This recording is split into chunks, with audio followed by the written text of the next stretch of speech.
18వ అధ్యాయము. మరియు మమ్రే దగ్గరనున్న సింధూర వనములో అబ్రహాము ఎండవేళ గుడారపు ద్వారమందు కూర్చొని ఉన్నప్పుడు యెహోవా అతనికి కనపడెను. అతడు కన్నులెత్తి చూచినప్పుడు 3 మనుష్యులు అతని ఎదుట నిలవబడి ఉండిరి.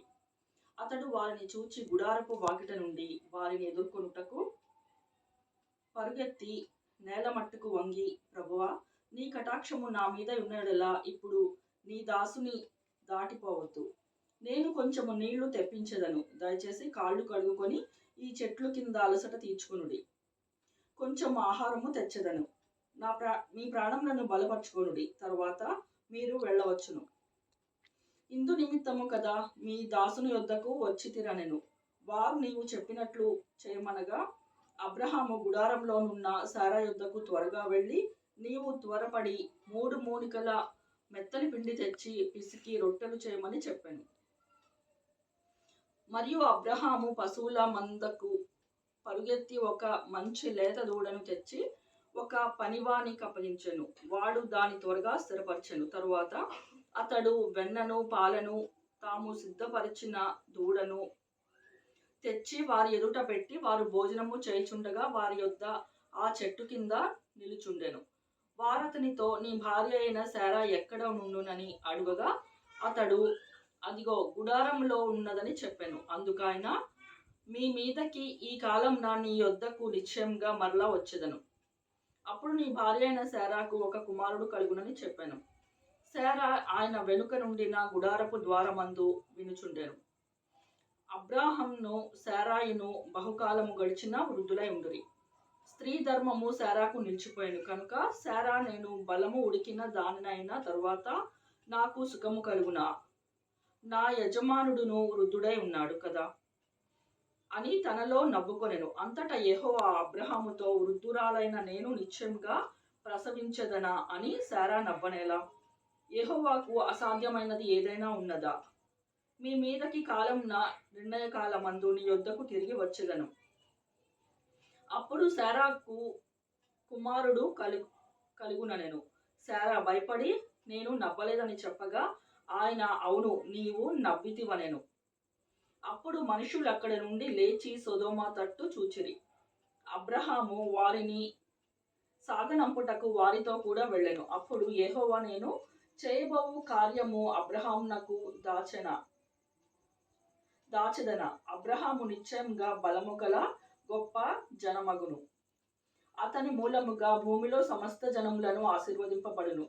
ఎట్లనగా యెహోవా అబ్రహామును గూర్చి చెప్పినది అతనికి కలుగచేయునట్లు తన తరువాత తన పిల్లలను, తన ఇంటివారును నీతి న్యాయములను జరిగించును.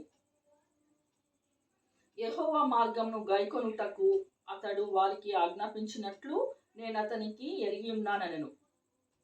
మరియు యెహోవా సొదొమ గొమొర్రాలను గూర్చిన మొర గొప్పది కనుక, వాటి పాపము బహుభారమైనది కనుకను, నేను దిగిపోయి నా యుద్ధకు వచ్చిన ఆ మొర చొప్పుననే వారు సంపూర్ణముగా చేసిరో లేదో చూచెదను. చేయనిడలా నేను తెలుసుకొందుననెను. ఆ మనుష్యులు అక్కడి నుండి తిరిగి సొదొమ వైపుగా వెళ్ళిరి. అబ్రహాము ఇంకను యెహోవా సన్నిధిని నిలిచిచుండెను. అప్పుడు అబ్రహాము సమీపించి ఇట్లనెను, దుష్టులతో కూడా నీతిమంతులను నాశనము చేయుదువా? ఆ పట్టణంలో ఒకవేళ 70 మంది నీతిమంతులుండిన ఎడల దానిలో నున్న 70 మందిని నీతిమంతుల నిమిత్తము ఆ స్థలమును నాశనము చేయక కాయన. ఆ చొప్పున చేసి దుష్టులతో కూడా నీతిమంతులు చంపుట నీకు దూరమవును గాక. నీతిమంతుని దుష్టునితో సమముగా ఎంచుట నీకు దూరమవును గాక. సర్వలోకమునకు తీర్పు తీర్చువాడు న్యాయము చేయడా అని చెప్పినప్పుడు, యెహోవా సొదొమ పట్టణంలో 70 మంది నీతిమంతులు నాకు కనపడిన ఎడల వారిని బట్టి ఆ స్థలమంతటిని కాయుదుననెను. అందుకు అబ్రహాము, ఇదిగో, ధూళియు బూడిద అయినను నేను ప్రభువుతో మాటలాడి తెగించుచున్నాను. 70 మంది నీతిమంతులలో ఒకవేళ 5 తక్కువైతే 5 తక్కువైనందున ఆ పట్టణమంతయు నాశనము చేయుదువా అని మరలా అడిగాను. అందుకైన, అక్కడ 45 నాకు కనపడిన ఎడల నాశనము చేయవలెను. అతడింకా ఆయనతో మాటలాడుచు, ఒకవేళ అక్కడ 40 మందియే కనపడుదురు ఏమో అనినప్పుడు ఆయన ఆ 40 మందిని బట్టి నాశనము చేయక ఇందునని చెప్పగా ప్రభువు కోపపడని ఎడల నేను మాటలాడెదను. ఒకవేళ అక్కడ 30 మందియే కనపడుదురేమో అనినప్పుడు ఆయన అక్కడ 30 మంది నాకు కనపడిన ఎడల నాశనము చేయననెను. అందుకతడు, ఇదిగో ప్రభువా, మాటలాడ తెగించి తిని. ఒకవేళ అక్కడ 20 మంది కనపడుదురేమో అనినప్పుడు ఆయన ఆ 20 మందిని బట్టి నాశనము చేయకుందునా? అతడు, ప్రభువు కోపపడని ఎడల నేనొక మారే మాటలాడెను. ఒకవేళ అక్కడ 10 మంది కనపడుదురేమో అనినప్పుడు ఆయన ఆ 10 మందిని బట్టి నాశనము చేయక ఇందునెను. యెహోవా అబ్రహాముతో మాటలాడుట చాలించి వెళ్ళిపోయెను. అబ్రహాము తన ఇంటికి తిరిగి వెళ్ళెను.